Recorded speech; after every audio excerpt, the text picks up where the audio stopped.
geography is the visible condensation of time. It is literally all that we have of time. It's somehow, when you have so much of it that you have to pile it up, you get geography. And time is very much what the psychedelic experience is about. It's about the time of your life, the time of the species, but also the time of the stones.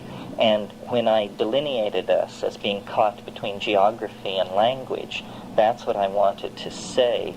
Geography is the most condensed and titanic form of time, and language is the most etherealized and present form of time. And the trick is to realize that in the way that James Joyce must have realized it, because he understood, that speech makes mountains, which is essentially what I'm saying. And I think this is a shamanic idea, the power of speech and the awareness of eternity. These are the two things, because the shaman really does, I think, when you get it out of Bora and out of these outlandish languages that are not even literate languages. They've only been assigned alphabets for purposes of study. When you get these concepts out of those languages and into some kind of Platonic or Aristotelian or Hegelian or Heideggerian vocabulary, which we can understand, then you see that that's what it's about. It's about standing in eternity. And this is what gives them their superhuman status.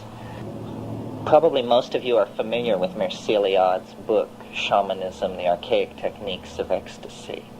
Well, this is the book to read, not because everything it says is true, and in fact I'll delineate my differences with it, but because it represents a compendious phenomenological approach where, without judging, the world is surveyed in an ordered fashion, and the case is actually put in perspective so that we can for the first time see that these diverse magico-religious practices and practitioners that exist all over the world at a certain cultural level and have a certain congruence of belief are actually part of a worldwide proto-historical religious system that is in fact probably the foundation of all religions, because once you understand the shamanic complex, it's very easy then to see how later religions like Hinduism, Jainism,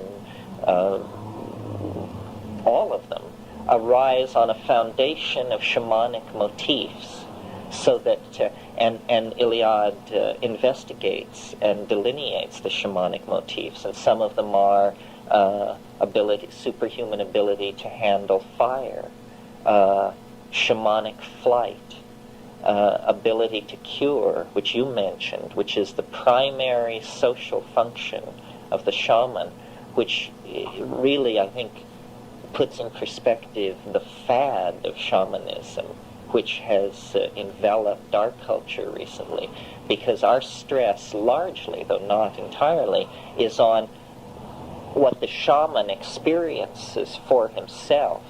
But in these societies where shamanism is indigenous, it is for the curing. It's almost as though the vision is the private payoff for being able to cure, and this is the function that the shaman is fulfilling.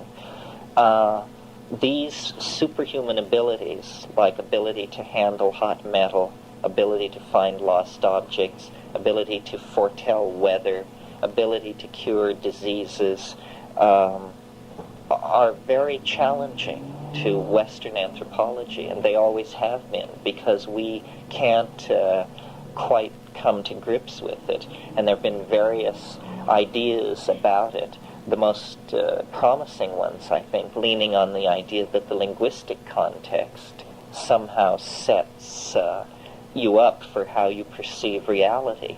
But in what exactly this linguistic context consists, we haven't really been able to discover. The linguistic context becomes extremely plastic under the influence of hallucinogens, where in fact the word can become flesh almost literally.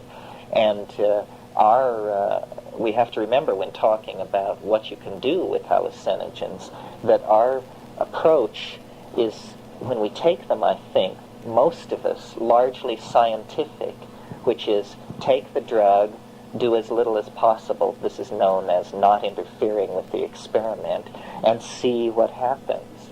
And this is a very useful technique. It's the one that I favor most of the time because I like my life pretty much the way it is and don't seek titanic transformations.